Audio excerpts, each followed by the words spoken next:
you are expanding something, private equity will feel much more confident and happy to be there.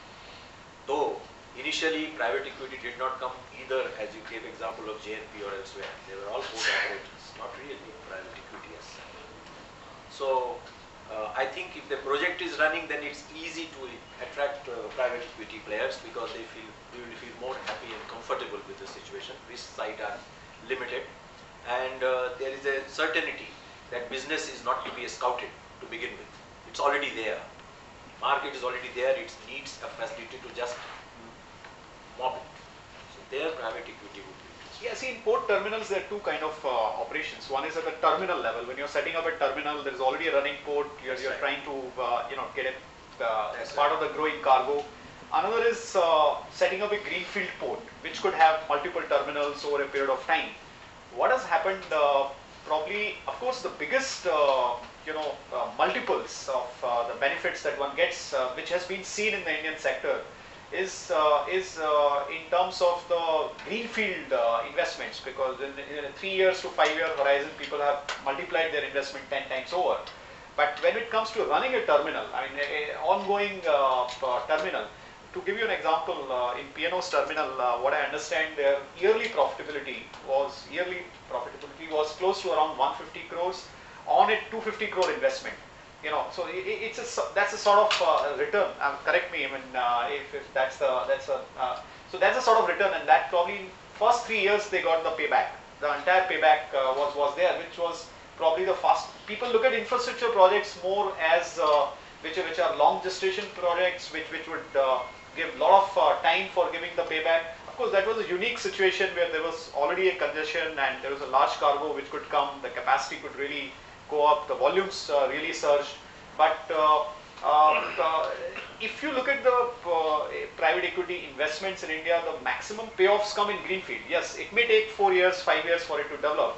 But then the multiples people command is, even these entrepreneurs, Revas, Digi, the kind of the investment which they made and what they have got is very, very big. So yeah, most of these investment will have to be on greenfield if we have to get 2-3 times of the port capacity as of what we have today. Most of these will be greenfield or semi-greenfield, let me put it that way. It will not be established major ports. It will be mostly outside them, with some smattering in major ports because they have their own limitations of the area and all. So there, even if a business plan is developed which shows 5-year returns after 5 years from today, and I think it will be safe to say 4 to 5 years before any dividend, etc. can come in a greenfield port. I wonder whether private equity would be interested. Nikhil, you are here dedicatedly for private equity in port sector. I mean, that's your agenda? Okay. Here for dedicated for private equity in infrastructure. Okay. But ports I know about. Okay. But one thing that, of course, everyone has talked about this ad nauseum in the papers everywhere, but I must say this here because we are discussing the topic. And one of the reasons why private equity players are sometimes discouraged from, say, ports is the support infrastructure. So you have no business plan. You have a port in the middle of nowhere with no railway line going to it, no road going to it. Who will invest in it? It will take a private equity player with a very strong stomach to invest there.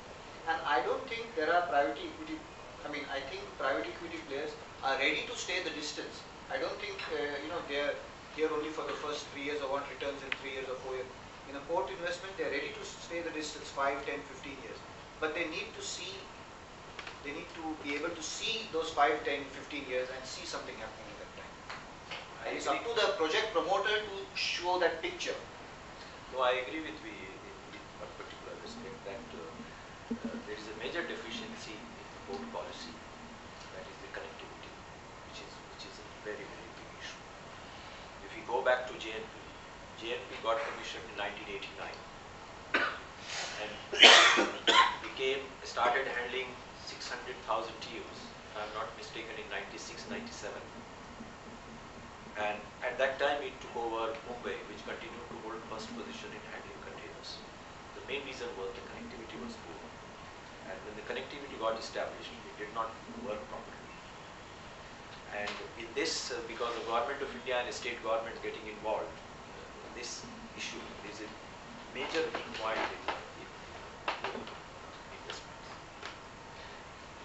Mr. Raghuttaman, you're from TAMP, and they are actually, regulate the tariff side of the port, especially in the major ports. All the major terminals are, So, could you just brief us about a little bit about the tariff policy which the government has, and probably how that is being used as a mechanism to attract more?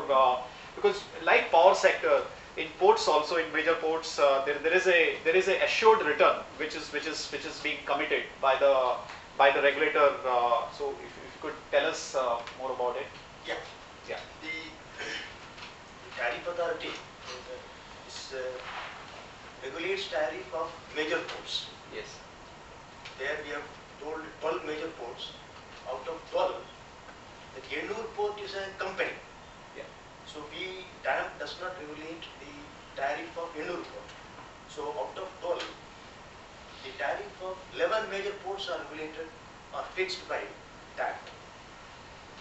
Here we should remember that the minor ports, that is non-major ports, are not covered under TAMP. They are not regulated by TAMP, and at present there is no regulatory body to fix or regulate tariff of non-major ports. Number one. Number two, the port sector, the major port, is assured of a fixed return. 15% return is assured, provided the capacity utilization is minimum 60% capacity utilization is ensured. And we may be aware that a cost plus approach is adopted. The cost of operating the terminal or port plus investment made on that is approach. As in the power sector, the cost plus approach is adopted in fixing tariff of major ports. And there are private terminals operating at major port, like NSSCT in JNPT or CCTL in Chennai Port Trust. Now the second terminal GTAPL at JNPT. So major ports as well as private terminals operating at the major ports, their tariff is fixed by TAMP. See, at one end we say that there is a 15% return on capital employed, but we have seen many of these terminal operators, including P&O, NSICT, they were able to get 60% return on, let's say, equity or the total investment. So how that, and I think recently the tariffs have also been brought down by the regulator to, there is a study which shows that there is a large scale profit which were made and which were much more than probably this 15%. So the reason we are asking is, of course, high returns are very attractive to the investors because they see a immediate business, especially on the terminal side, as well as the returns are also very high.